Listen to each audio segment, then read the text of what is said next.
Hi friends, അസ്സാം വലൈക്കും. Welcome back to my channel. എന്തുണ്ട് എല്ലാവരും വിശേഷം? അപ്പോൾ ഇന്ന് പുതിയൊരു വീഡിയോ എന്ന് പറഞ്ഞാൽ കുക്കിംഗ് വീഡിയോ ആയിട്ടാണ് ഇന്ന് വന്നിട്ടുള്ളത്. ഇന്ന് പാലക് പനീർ ഉണ്ടാക്കുന്ന വീഡിയോ ആയിട്ടാണ് വന്നിട്ടുള്ളത്. എല്ലാവർക്കും ഇഷ്ടമാവുമെന്ന് അറിയില്ല. ഇവിടെ ഇക്കാക്കും കുട്ടികൾക്കൊക്കെ ഇഷ്ടമുള്ള ഒരു കറിയാണ്. പിന്നെ ഞാനിവിടെ എടുത്തിട്ടുള്ളത് പനീറാണ്. ഇതിവിടെ ഞാൻ പാക്കറ്റിൽ ഫ്രോസനാണ് എടുത്തിട്ടുള്ളത്. അപ്പോൾ എത്രയാണോ എടുക്കണമെന്ന് വെച്ചാൽ അതിൻ്റെ ആവശ്യത്തിനുള്ളത് എടുക്കുക. ഇവിടെ ഞാൻ കുറച്ചാണ് എടുക്കണുള്ളൂ. അപ്പോൾ ഇതൊരു ബൗളിലോട്ട് ഇട്ടതിന് ശേഷം നല്ല തിളച്ച വെള്ളം ഇതിലോട്ട് ഒഴിച്ചു കൊടുക്കുക. അപ്പോൾ ഇത് നന്നായി സോഫ്റ്റായി കിട്ടും. അതിന് വേണ്ടിയിട്ടാണ് നമ്മൾ ഈ തിളച്ച വെള്ളം ഒഴിച്ചു കൊടുക്കുന്നത്. അതിനുശേഷം നമുക്ക് പാലക്ക് നല്ലതുപോലെ ക്ലീൻ ചെയ്തെടുക്കണം. അപ്പോൾ അതിനായിട്ട് നമ്മൾ പാലക്ക് നന്നായി കഴുകി വൃത്തിയാക്കിയതിന് ശേഷം അതിൻ്റെ തണ്ടെല്ലാം മുറിച്ചെടുത്തതിന് ശേഷം മാറ്റി വെക്കുക. ഇതിൻ്റെ തണ്ട് മാറ്റി കഴിഞ്ഞാൽ നമുക്ക് നല്ല പച്ച കളർ കിട്ടുള്ളൂ. അപ്പോൾ തണ്ട് ചേർത്ത് കഴിഞ്ഞാൽ നമ്മളെ കളർ കുറയും.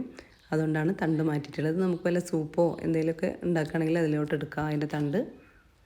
ഇനി അടുത്തതായിട്ട് നമുക്ക് ഒരു പാത്രത്തിൽ വെള്ളം വെച്ച് നല്ലോണം തിളച്ചതിന് ശേഷം നമ്മുടെ പാലക്ക് കഴുകി വൃത്തിയാക്കിയത് ഈ വെള്ളത്തിലോട്ടിട്ട് ഒന്നൊരു 10-20 സെക്കൻഡ് ഒന്ന് വാട്ടിയെടുക്കുക അതിലിട്ടിട്ട്.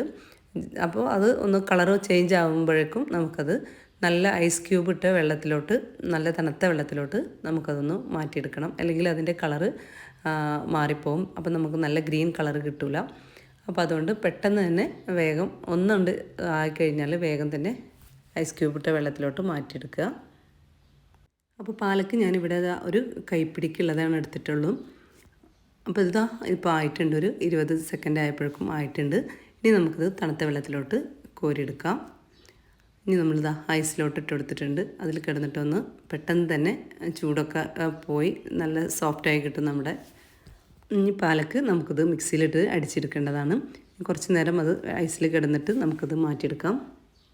ഇനി നമുക്ക് ഒരു പാൻ വെച്ചതിന് ശേഷം അതിലോട്ട് ഒരു കഷ്ണം ബട്ടറും അതിൻ്റെ കൂടെ തന്നെ കുറച്ച് ഓയിലും ഒഴിച്ചിട്ട് നന്നായി മിക്സ് ചെയ്തെടുക്കുക. അതിനുശേഷം നമുക്കിതിലോട്ട് ചെറിയ ജീരകമാണ് നമ്മൾ ഇട്ട് കൊടുക്കുന്നത്.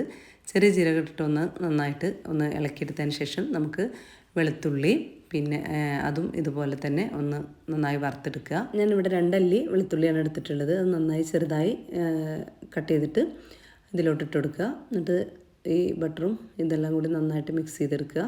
അതിനുശേഷം നമുക്ക് വലിയ ഉള്ളി ഇതുപോലെ ചെറിയ കഷ്ണങ്ങളാക്കിയിട്ട് വലിയ ഉള്ളി കട്ട് ചെയ്തിട്ട് അതിട്ട് കൊടുക്കുക.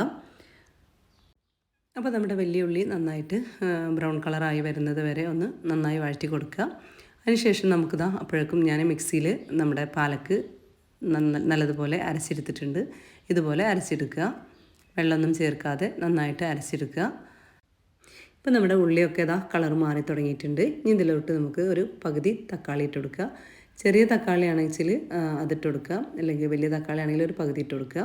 ഇതിൽ നമ്മൾ ലാസ്റ്റ് ലെമൺ ഒഴിച്ച് കൊടുക്കുന്നുണ്ട്. അപ്പോൾ അതുകൊണ്ട് ചെറിയൊരു തക്കാളിയുടെ ഇട്ട് കൊടുത്താൽ മതി. അത് നന്നായിട്ട് വഴന്നതിന് ശേഷം നമുക്ക് അതിലോട്ട് ഉപ്പിട്ട് കൊടുക്കുക. ഇപ്പോൾ നമ്മുടെ തക്കാളിയും ഉള്ളിയും ഒക്കെ നല്ലോണം വഴറ്റിയിട്ടുണ്ട്. അതിന് ശേഷം നമുക്ക് ഗരം മസാല ഇട്ട് കൊടുക്കുക. 1/4 ടീസ്പൂൺ ഗരം മസാല ഇട്ട് കൊടുക്കുക. പിന്നെ ചേർക്കുന്നത് മുളക് പൊടിയാണ്. 3/4 ടീസ്പൂൺ മുളക് പൊടി ഇട്ടിട്ടുണ്ട്. എരിവിനനുസരിച്ച് ഓരോരുത്തർക്ക് കൂട്ടുകയും കുറയ്ക്കുകയൊക്കെ ചെയ്യാം. പിന്നെ ഞാനിവിടെ ഒരു 1/4 ടീസ്പൂൺ മല്ലിപ്പൊടിയാണ് ഇട്ടിട്ടുള്ളത്. മല്ലിപ്പൊടി കൂടി പോകരുത്. അപ്പോൾ മല്ലിപ്പൊടി കൂടി കഴിഞ്ഞാൽ നമ്മുടെ കറിയുടെ കളറെല്ലാം മാറിപ്പോവും. അപ്പോൾ ഇത്തിരി മല്ലിപ്പൊടി ഇട്ട് കൊടുക്കുക. പിന്നെ അതിന് ശേഷം നമുക്ക് കസ്തൂരി മെത്തിയാണ് ഇട്ട് കൊടുക്കുന്നത്. ഉലുവയുടെ ഇലയാണ്. അത് നന്നായിട്ട് നമ്മുടെ കയ്യിലിട്ടിട്ടൊന്ന് നല്ലോണം മിക്സ് ചെയ്തിട്ട് നമുക്കത് ഇതിലോട്ട് ചേർത്ത് കൊടുക്കാം. ഇതൊന്ന് കയ്യിലിട്ട് നല്ലോണം തിരുമ്പി ഇങ്ങനെ ഇതാക്കിയാൽ തന്നെ നല്ലോണം പൊടിഞ്ഞ് കിട്ടും. ഇല്ലെങ്കിൽ ഒരു പാന് വെച്ചിട്ട് ചൂടാക്കിയതിന് ശേഷം ഇട്ട് കൊടുത്താലും നല്ല മിക്സായി കിട്ടും, നല്ലതുപോലെ പൊടിഞ്ഞ് കിട്ടും. ഇതെല്ലാം കൂടി നന്നായിട്ട് മിക്സ് ചെയ്തതിന് ശേഷം നമുക്കിതിലോട്ട് വെള്ളം ഒഴിച്ച് വെച്ച പാലക്ക് നമുക്കിതിലോട്ട് ഒഴിച്ചു കൊടുക്കുക. പാലക്കിൻ്റെ വെള്ളത്തോടുക്കനെയാണ് ഇതിലോട്ട് ഒഴിച്ചു കൊടുക്കുന്നത്. അത് രണ്ടും കൂടിയിട്ട് നന്നായിട്ട് മിക്സ് ചെയ്ത് കൊടുക്കുക. ഇനി ഇത് തിളച്ചതിന് ശേഷം നമുക്കിതിലോട്ട് നമ്മുടെ പാലക്ക് അരച്ച് വെച്ചത് ഇതിലോട്ട് ചേർക്കുക. ഒരുപാട് കുത്തി ഇളക്കരുത്, മിക്സ് ആക്കരുത്. ഇതിൻ്റെ നമ്മുടെ പനീർ ഉടഞ്ഞു പോവും. അപ്പോൾ അതുകൊണ്ട് മെല്ലെ ഇളക്കി കൊടുത്തതിന് ശേഷം ഒരു 5 സെക്കൻഡൊക്കെ നന്നായിട്ട് തിളച്ചതിന് ശേഷം നമുക്ക് ഇത് ഗ്യാസ് ഓഫ് ചെയ്യുക. ഒരുപാട് ഇട്ട് ഇളക്കാതിരിക്കുക.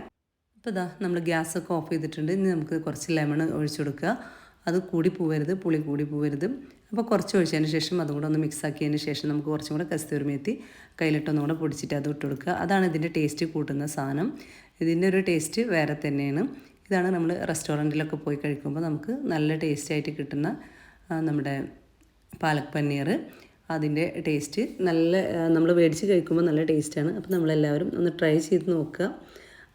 ട്രൈ ചെയ്ത് ഫീഡ്ബാക്കൊക്കെ ഒന്ന് അറിയിക്കുക. ഇഷ്ടമായാൽ ലൈക്ക് ചെയ്യാനും ഷെയർ ചെയ്യാനും പിന്നെ കമൻറ്റ് ചെയ്യാനും മറക്കരുത്. പച്ചക്കറിയൊക്കെ കഴിക്കാത്ത കുട്ടികൾക്ക് ഇങ്ങനെ ഉണ്ടാക്കി കൊടുത്താൽ ചിലപ്പം കൂട്ടാൻ സാധ്യതയുണ്ട്. അപ്പോൾ ട്രൈ ചെയ്യുക, ഫീഡ്ബാക്കൊക്കെ അറിയിക്കുക. പച്ചക്കറിയൊക്കെ കഴിക്കുന്നവർക്കാണെങ്കിൽ ഇഷ്ടമാവും, അല്ലാത്തവർക്ക് ഇത് അത്ര ഇഷ്ടമാവണമെന്നില്ല. നല്ല സിമ്പിളായിട്ട് ഉണ്ടാക്കിയെടുക്കാൻ പറ്റിയ ഒരു പാലക് പനീറാണ്. അപ്പോൾ ഇതാ ഞാൻ വീഡിയോ ഇവിടെ വെച്ച് വൈൻഡപ്പ് ചെയ്യാണ്. ഇൻഷാ അല്ലാഹ് വീണ്ടും അടുത്ത വീഡിയോ ആയിട്ട് വരുന്നതായിരിക്കും. ബൈ.